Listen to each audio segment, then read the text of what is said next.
উপমহাদেশে যেন যুদ্ধের দামামা। ভারত অধিকৃত কাশ্মীরে ভয়াবহ সন্ত্রাসী হামলার পর থেকেই একের পর এক টালমাটাল সিদ্ধান্ত। এবার নজর সরাসরি আমাদের দিকেই। বাংলাদেশ সীমান্তে জারি হলো হাই অ্যালার্ট। ভারতের প্রভাবশালী সংবাদ মাধ্যম ইন্ডিয়া টুডে দাবি করেছে, বাংলাদেশে ডক্টর মোহাম্মদ ইউনূসের নেতৃত্বাধীন নতুন সরকারের কর্মকাণ্ড ও সেখানে পাকিস্তানের আইএসআই ও সামরিক উপস্থিতি ভারতীয় গোয়েন্দাদের চোখে লাল নিশান তুলেছে। আর তাই পূর্ব সীমান্ত জুড়ে বাড়ানো হয়েছে নজরদারি। সীমান্তে চলছে কঠোর পর্যবেক্ষণ। পশ্চিমবঙ্গের মুর্শিদাবাদে ওয়াকফ আইন বাতিলের দাবিতে উত্তাল জনপদে প্রাণহানি ঘটতেই সীমান্তবর্তী এলাকায় ছড়িয়ে পড়েছে আতঙ্ক।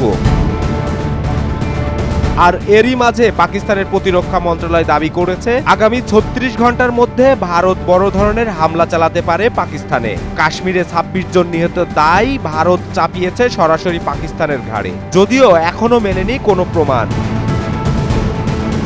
বাংলাদেশ, যে দেশটি এতদিন ভারতীয় নীতি নির্ধারকদের নির্ভরযোগ্য প্রতিবেশী হিসেবে পরিচিত ছিল, সেই দেশকেই আজ সন্দেহের চোখে দেখছে দিল্লি। প্রশ্ন উঠেছে, উপমহাদেশে কি তবে সত্যি এক নতুন যুদ্ধের ছায়া ঘনিয়ে আসছে? এই উত্তপ্ত পরিস্থিতির মাঝেই কূটনৈতিক মহলে বাড়ছে উদ্বেগ। ভারত বাংলাদেশের সম্পর্কের ভবিষ্যৎ কোথায় গিয়ে দাঁড়াবে, সেই প্রশ্ন এখন সবার মনে।